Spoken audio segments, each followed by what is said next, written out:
नमस्कार दोस्तों। धरोहर वही जो आगे बढ़ाई जाए।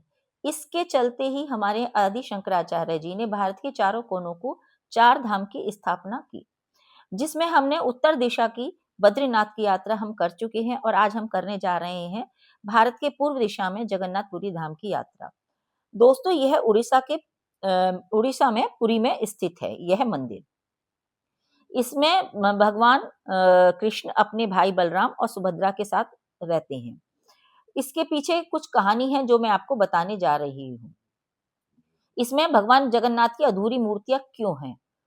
तो इसमें ऐसा माना जाता है कि भगवान कृष्ण जब अपना शरीर त्याग रहे थे तो पांडवों ने उनका दाह संस्कार किया, लेकिन उनका शरीर तो जल गया लेकिन उनका हृदय नहीं जल पाया। तब पांडवों ने उनके हृदय को पवित्र नदी में प्रवाहित कर दिया।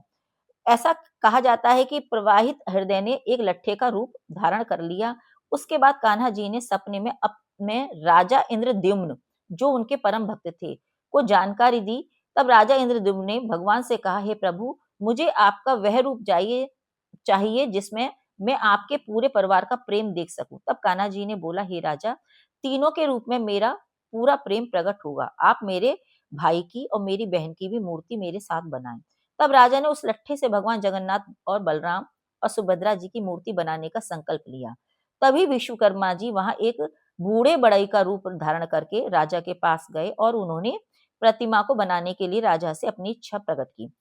लेकिन उन्होंने साथ में शर्त रखी कि वह यह 21 दिन में मूर्ति बनाएंगे, लेकिन इस दौरान कोई भी कमरे में अंदर ना आए। मैं इसे अकेले ही बनाऊंगा। यदि किसी ने भी मेरी शर्त तोड़ी तो मैं उसी समय काम छोड़ दूंगा और मैं वहां से चला जाऊंगा। राजा ने उनकी शर्त मान ली। विश्वकर्मा जी एक बंद कमरे में मूर्ति बनाने लगे। 14 दिन तक तो औजारों की आवाज आई, लेकिन उसके बाद में आवाज आनी बंद हो गई। तब रानी गुड़िचा और राजा के मन में शंका हुई कि कहीं बूढ़े बढ़ई को कुछ हो तो नहीं गया। इसलिए उन्होंने दरवाजा खोलने का आग्रह किया और राजा रानी ने मिलकर 21 दिन पूरा होने से पहले ही दरवाजा खोल दिया।